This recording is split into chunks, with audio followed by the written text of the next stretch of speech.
Hello and welcome back to a quick look at Mario All Stars, or Mario 3D World, 3D All Stars.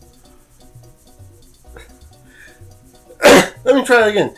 Hello everybody, welcome back to Mario 3D All Stars. Damn it! We're playing more Mario All Stars. We're gonna go and look at Mario Galaxy. We've already looked at the first two. Pretty good platformer for the time. Still hold up today to some extent, though. I would still say Banjo-Kazooie and Banjo-Tooie are better. Don't let my friends know that because they'll attempt to eat me alive. But, seriously, go play Banjo-Kazooie and then play Mario 64 and tell me which one controlled better. I'm just saying. Mario 64 may have been the first. It may still hold up to this day, but control-wise, we've had, some almost 30 years, some 20 years or so to improve since then. Yeah, just saying. But all that said, I think we're going to go ahead and start with Mario Galaxy. I forgot to talk about Sunshine, which I think I described as a very fun game to play, but also very infuriating at times. So anyway, let's go and play Mario Galaxy. All I've done so far is create a save file. Now, this is a very interesting thing. Mario Galaxy, the other two are purely emulated, or that's what data miners are saying. Mario Galaxy, on the other hand, is partly emulated.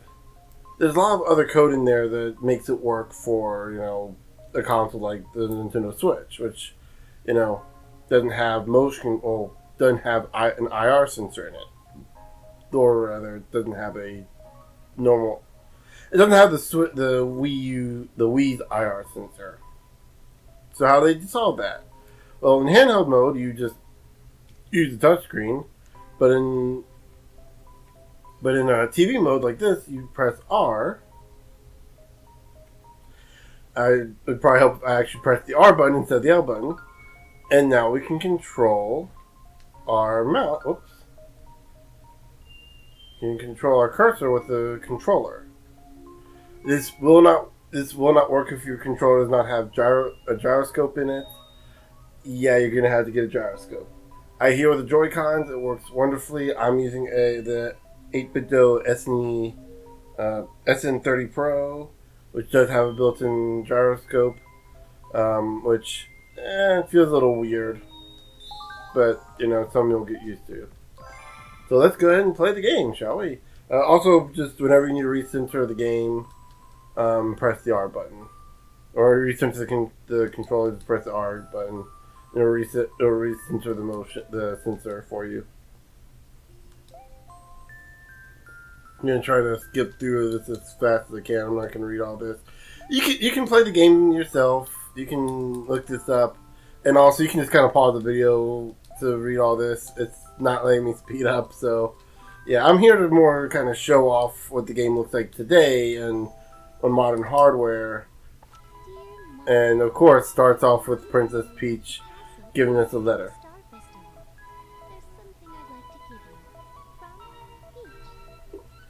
Wow, I actually forgot that's actually fully voiced. That wasn't voiced in the... Was it? I guess it was. So yeah, here we are with the first Mario game that I'll say like the modern Mario controls. Like, it's weird playing this game and then switching to... I haven't played the other two games and switching between this because you can feel the difference between all three games and their controls, like just how they feel. Like Mario here, he's not quite as fast as he is in the others, or at least not in Sunshine, but he doesn't feel bad. Like he feels weighted. He feels like there's some gravity to him, which makes sense. This is the game that redefined gravity and gravity mechanics in general. I mean, just you got the whole planet you're walking around and and flying off to. Like, I mean, I remember people bragging about, I think, like, Ratchet and Clank being, like, one of the first games where you could, like, fully explore a whole planet, like, go from beginning to end and end up at the same spot in a straight line because you're going in a spherical world. And it's like, well, first of all, I've played, like, 2 or 3 Ratchet and Clank games. 2, excuse me, only 2, and I've never seen that. Maybe it was the games I played, but I don't know. I remember my friends talking about it. I remember hearing people talk about it in reviews back in the day. Maybe I dreamed it up. Maybe it's all in my head and I'm just misremembering things. But that game didn't involve any kind of gravity mechanics to it. Correction. I do remember Ratchet and Clank Future. That was the one I was playing. That has the spherical planets you can explore. Has voice acting, yet they couldn't give Bowser a voice.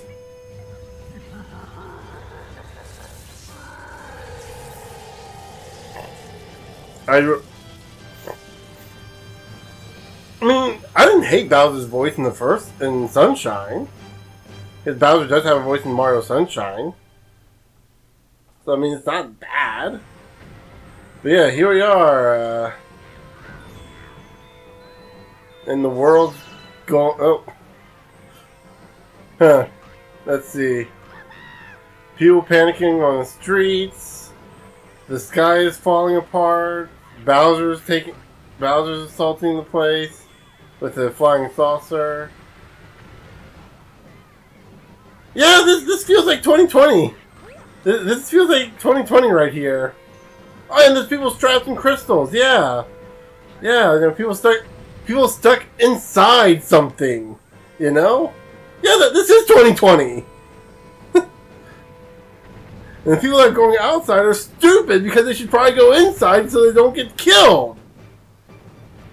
Cough, cough. Actually, you probably can't be doing that anymore because. Oh no, you coughed. No, it's an acting cough. I'm not sick. Don't force me to stay home for 2 weeks.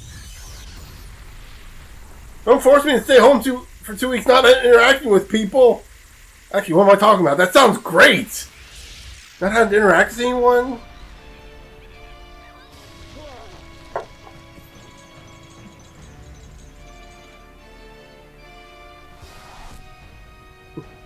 Be able to get stuff done. My family wouldn't bother me because, you know, I'm in quarantine. I don't want to get them sick. Yeah, let's face it, they probably still make me do stuff. I really wish I could... Nope, can't skip that way. Yeah, this is unfortunately going to be part of the video because I didn't think this cutscene... I forgot. Forgot about the cutscenes. And my own impatience got in the way, and I really want to do a video on this.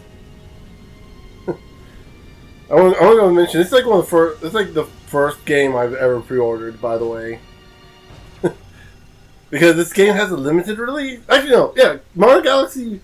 Yeah, my mom actually pre-ordered this game for me, and I had like the little Mario Galaxy commemorative coin that comes with the pre-order. I didn't even ask for it. My mom just pre-ordered it. I asked for the game. I didn't ask for it to be pre-ordered. But she just knew. I don't know what happened to that coin. I lost that coin years ago. I don't know. It's probably in a landfill somewhere. Hopefully not. Hopefully somebody found it and is taking good care of it. But damn, that was like one of the things. Like I still have like dreams of like one day maybe finding it in a box somewhere, and I just overlooked it all this time. Like, I still believe that might happen one day. Like it's one of those weird things, right? It's one of those weird things I still have stress dreams over. It's weird. I'm not even kidding. But yeah, also in regard, I also pre-ordered the 3D All Stars pack.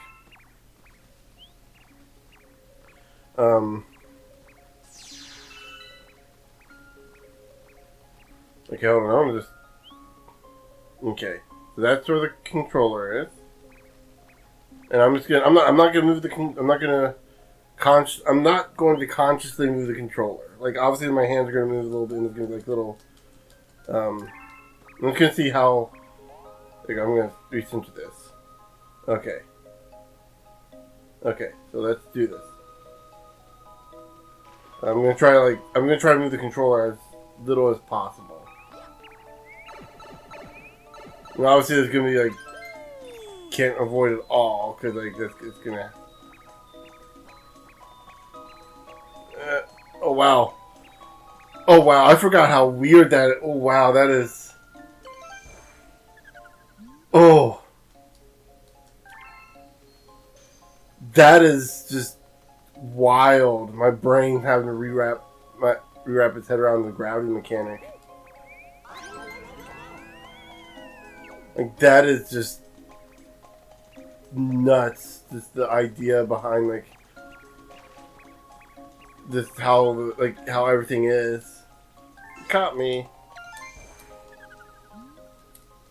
Put it in the grass. And I think... There we go.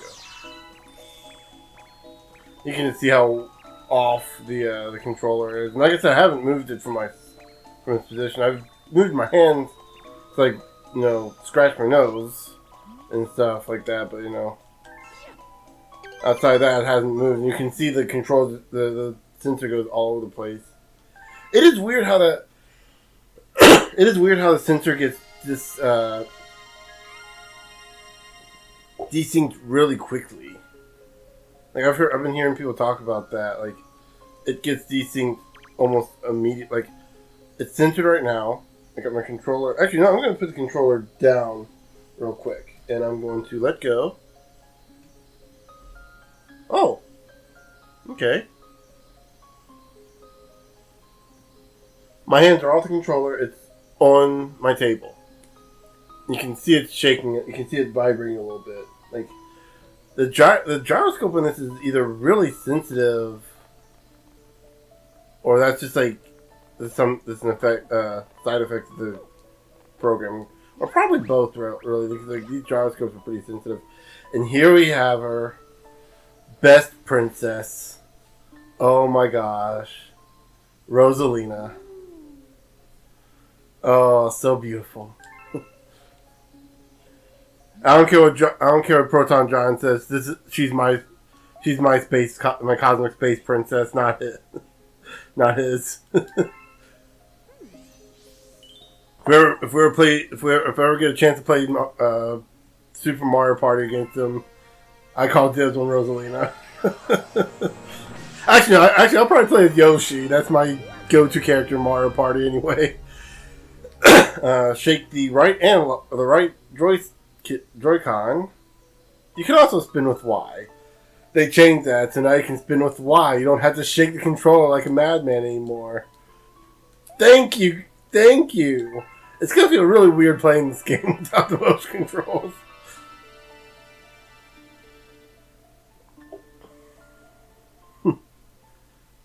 So yeah. Where are we here? Shake or press Y to spin into things and break them, blah blah. Oh wow, they changed the icon too! I was almost certain I was going to see a Wii remote there. And people were saying this was emulated? I mean, obviously with Mario Galaxy they changed quite a bit. Oh, hold on. Go to Launch Star and shake or press Y. Oh, for God, I'm trying to jump! Okay. Second there, I didn't think it worked. I guess it must have been a little... Okay. So now we're going to do the real... If we can stop seeing guys talk to us. That's another thing too, is like how the symbol desyncs. Little marker desyncs. It might be because I'm entering a different cutscene. Ooh, almost got a game over there. Yep, can't do that. Oh, okay. L2 now. Okay, I was wrong. I was wrong. Okay. In my last episode, I mentioned about how like how the L button is almost never used in Mario games, and Mario Sunshine is used as a ground pound, whereas in all the other games, the R button. Which, I mean, yeah, it's kind of true, but like I guess Mario Galaxy they had to have some way for you to fire the star bits.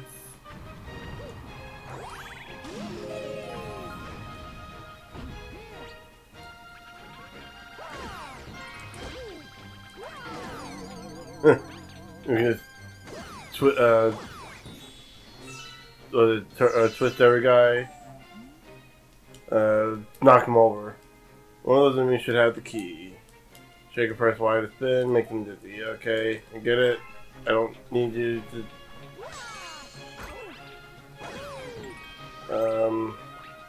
Yeah, and again, last episode I was talking about how good Mario Sunshine looks. And again, I want to talk about how good Mario Galaxy looks too. I mean, jeez, man, this game, like, it's amazing, like how beautiful this game looks still to this day. Like, even looking at the fact that this is like an almost 10-year-old game at this point. I should think, when did this game come out? 2000 something? Like, yeah, it's 10 years. It's almost 10 years, isn't it? And it's still a fantastic looking game. Like, it still looks gorgeous, and just the things that you see with this game still look incredible. Like the amount, the detail, the lighting, and everything. Actually, speaking of the lighting, this does go into one of my theories about like how to make a game look good. This is something I've noticed with from watching VFX videos and just kind of just watching watching people do videos. Like one video that really got me into this was Up Is Not Jump talking about Fallout 76, and he actually talked about lighting and how the lighting looks in that game and how lighting looks in Fallout 4 and what he had to do to get his machinimas working in Fallout 4. He had to basically his custom do lighting himself, and it got me thinking. Like it's funny because one of the biggest things that we do with games, that we brag about with gaming, is the lighting. And yeah, like one of the things I've learned is that with proper lighting, you can make anything look good. Like it's the same thing with photography. Like the big thing with photography, you want your lighting to come up.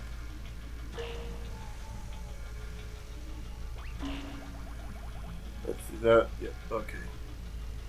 You want your shot to be well lit, so you can actually see what your.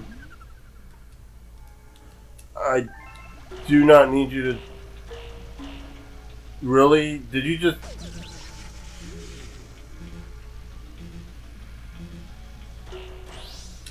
It screwed me up because of that cutscene. Wow. Okay.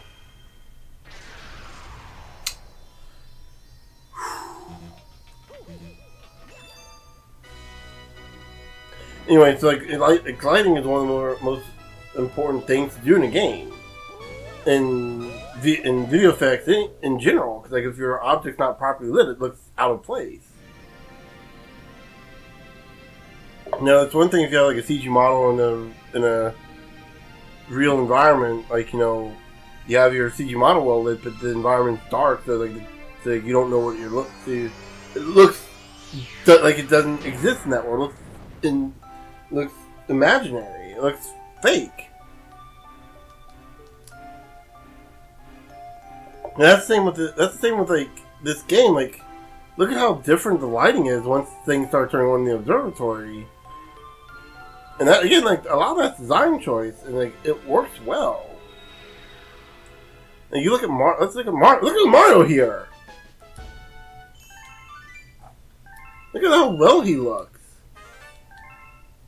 Look how good he looks, and that's because he's like brightly lit. He's lit to match the environment and everything. It's so weird. So weird, like how good this game looks for as old as it is. You know? And oh my god. I'm sorry. I'm sorry. I got distracted. I got lost in her eyes again. I got lost in Princess Rosalina's eyes there for a second. But yeah, like this game is a beautiful game, even for like how old it is. And like I said, most like part of it has to do with the lighting. And heck, you got to think about this too. Like back in the day, lighting was not an easy thing to do. Like back in the Wii era, or at least the GameCube level era graphics. I'm trying to think. Lighting probably took a lot of processing power for these older games. Even for actually maybe not for PS3 and Xbox 360. At that point, I think we kind of got the lighting figured out.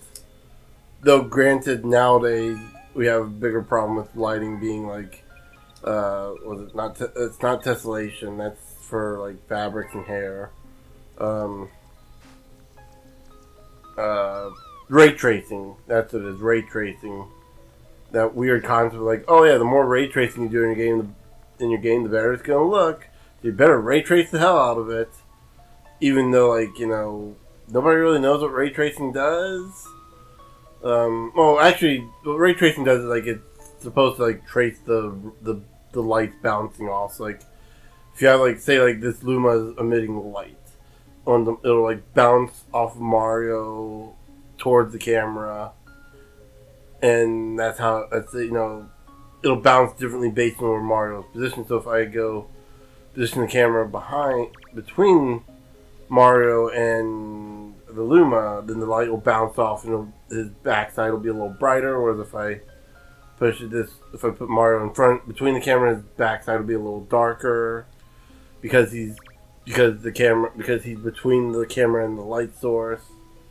And other kind of stuff like that. And also, like, the colors will change differently. Like if you're bouncing light off a green wall, there'll be like a slightly green tint close to that wall because of the color and stuff like that. It's weird. It's weird stuff like that. It's important to understand how that stuff works, but also it's like, yeah, but like it's not entirely necessary for your game to look like that. And I mean, you're not even utilizing that tech. You're not even utilizing that properly anyway. So what does it matter? And this is why I wanted to avoid the cutscenes in this game. In these games. Either way, we will. Yeah, because like seriously, the cutscenes here took up most of this time. Like even speeding through the cutscenes, like, it still took us like 20 minutes to get through the entire thing. This is going to be a bit of a longer episode because we're going to do at least one extra star. So we're going to do Dino Piranha. Oh yeah, that's another thing I could talk about. Like this isn't the boss to talk about. But like later on, when you fight the Dino Piranha that bursts into flames, the fire gives off like a warm orange glow. So even the light source gives off like a different color to it. So based on where you are, like you don't see that in this game, obviously, because like the lighting back then wasn't that impressive. It wasn't that good yet. And even today, we're still not at that point where we can really do that.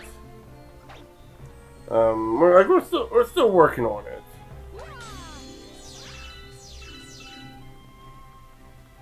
And we're definitely still working on getting our lighting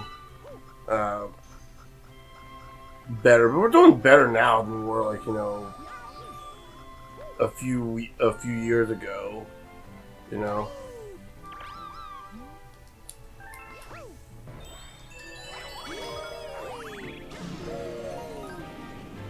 Excuse me. And still, after all these years, there's still something that's so satisfying about that Sling Star. Ouch.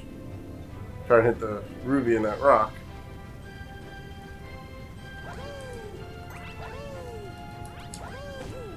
Nope, that didn't work.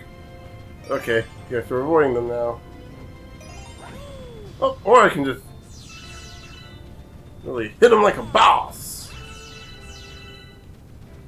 Yeah, once you figure out like where the sweet spot is, you like figure out where you can just kind of stand and let them. Oh, that one wasn't quite there. Oh well. Go ahead and get that one. Thing. Ah, there we go. Definitely do not like that slow. Oh, weird how they introduced you to these spinning boulders. And by the way, I want to go ahead and mention they never once tell you how to destroy those boulders. I had to learn that on my own. And there's one spot in like the second galaxy you go to, where it's like, oh yeah, this is like a perfect spot for like grinding, because like it just spawns and like an infinite amount of these boulders, and they just kind of just spawn, they just keep going and going and going. And so if you stand in one spot, you can just pop them every time they come by. And so you just kind of stand there and just wait for them to come by, wait for it to come by. And I was way too close. I was way too close to the wrong direction. Or I could just do that too. That works also.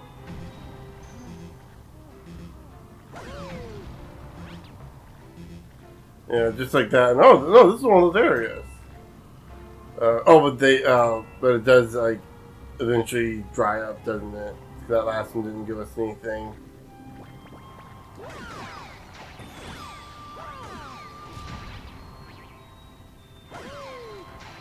I want to keep in mind whenever I reset the controller, I'm not moving my controller all that much, and you can already see like how quick it is to like just desync. Like it is amazing like how fast it desyncs.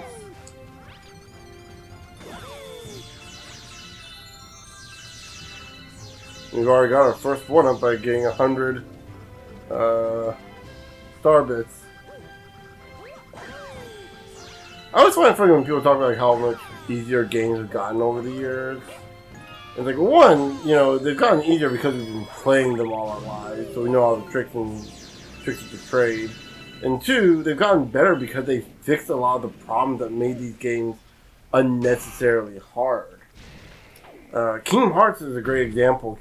Between Kingdom Hearts 1 and 2, you just have like the terrible camera of Kingdom Hearts 1 that just makes the game nigh unplayable nowadays, because like you got to use the L and R buttons to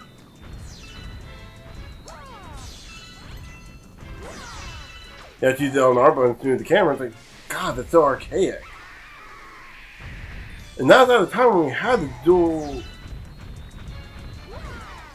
the dual analog at that point. We've had the dual analog for a few years at that point. And it's like, for some reason, no one thought to put the second analog stick at the camera until, like, I guess Halo. That's what really started popularizing it, which is weird. There was a rumor going around when I was a kid that, like, oh no, that's just like Japan doesn't like change. They don't like having to adapt to new things or something like that. That's what they were saying. And then, like, they didn't like the idea. Because, like, a lot of the Japan was, like, really late to adapt to the second analog stick as a camera thing. And you can see it in a lot of their games. And, like, I have a theory. Like, it wasn't the players that were the problem. It was the developers. Because this is the thing I've learned is, like, usually developers and publishers are usually the ones who innovate, and also the ones who end up copying the proper, what's popular at the moment thing. And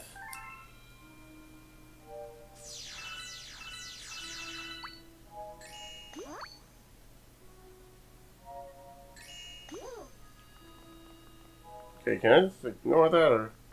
Nope, I have to do this.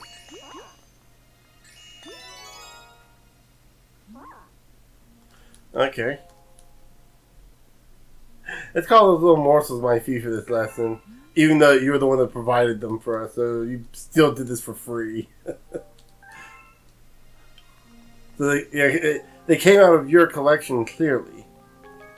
But yeah, so anyway,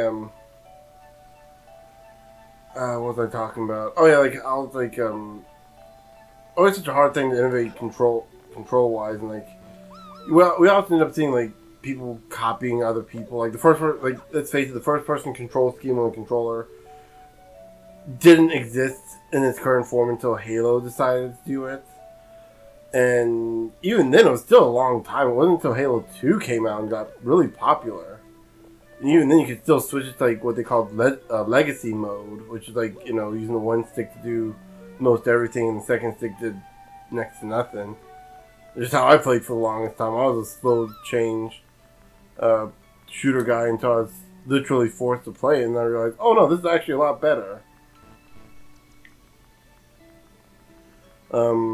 And I still hated it. Actually, I still hated it then. If memory started, I still hated the dual stick thing. It wasn't until I played Unreal Tournament on the PC that I started realizing, oh, these games can actually be good if you play them on PC with a mouse and keyboard. But yeah, so with all that said, I think I'm going to go ahead and we're going to go ahead and call it quits here.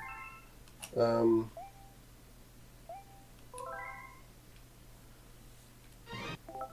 we're going to go to the title screen. Kind of forgot we could do that for a second. It's weird. It's weird. My brain is I'm so used to playing these games on their own without having them all connected. But yeah, so overall, how do I feel about this? Well, it's great that we have all three games. I wish they actually got the All-Stars treatment like with the Super Nintendo games. I wish, all three of the games had a huge HD lift. Not sure how much you could do for Sunshine or Galaxy because they both already look pretty good for what they are. Wish Mario 64 had a full-on lift and I wish they'd fixed the cameras in both Galaxy and 64. And I guess also Sunshine here. I think the camera had some issues in that here and there. But I wish they got the full-on treatment I like Crash Bandicoot or Spyro. Actually, I'd rather prefer to talk about have it be like Spyro because I think that was more they took the existing game and just kind of retooled it a lot. Whereas opposed to Crash Bandicoot, they took the original source code and had to.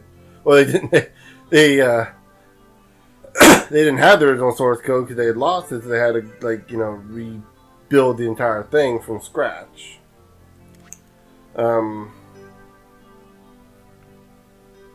This is great music to end this on, by the way.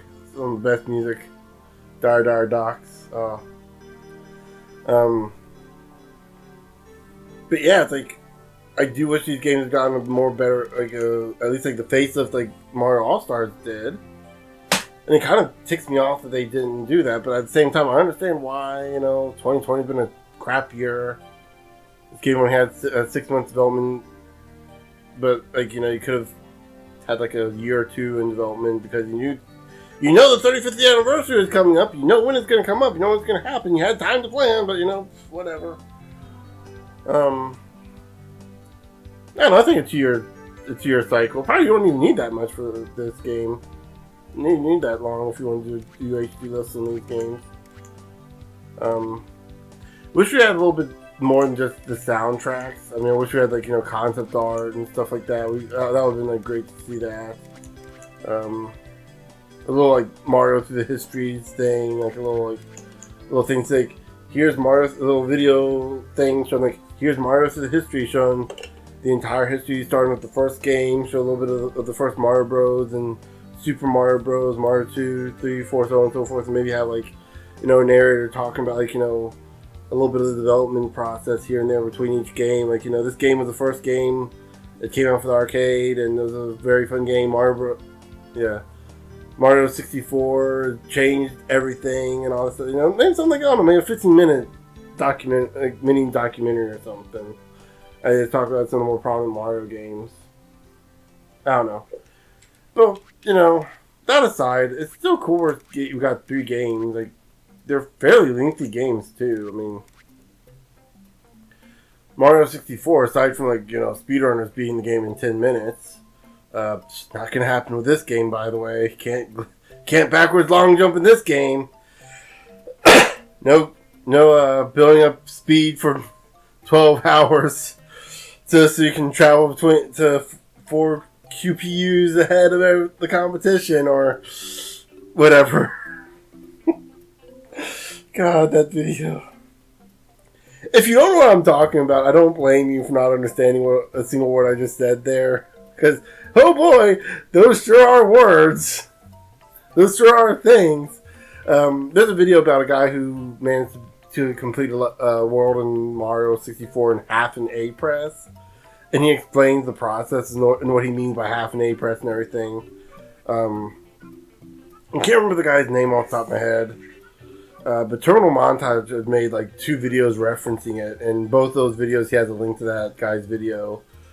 Check out Mario World, something about Mario World, and the Speedrunner Mario versus Melee Fox Death Battle, I think it's called. Which that one is nuts. Like if you don't know Terminal Montage does some great animations, like based on like speedrunning and stuff like that. And it gets insane and crazy and just random fun. And one of the videos he did a all-out melee fight against Speedrunner Mario and Melee Fox. Which, if you don't know anything about Melee Fox, it's like Super Smash Bros. Melee Fox is like a broken ass character, which is why people like Melee so much, because, you know, Final Destination Fox only, no items. Yeah, there's a reason I don't really care much for Melee anymore. That and one of my friends mains Fox in Melee and I hated every minute of it because, again, Fox is a broken character. But regardless, all that said, these are all 3 fun games. Like I said, I wish they had done like at least like an HD lift over them to give them all like that big, good look. I mean, again, Galaxy and Sunshine a little harder to do, but you know,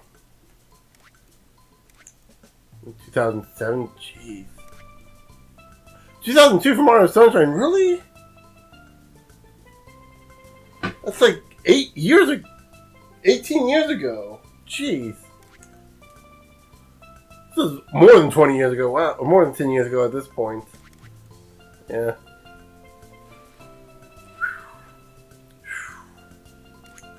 Yeah, it's looking at the age of these games, man. But anyway, with all that said, I think we're going to go ahead and end the video off here. So, yeah. I'll see you guys later.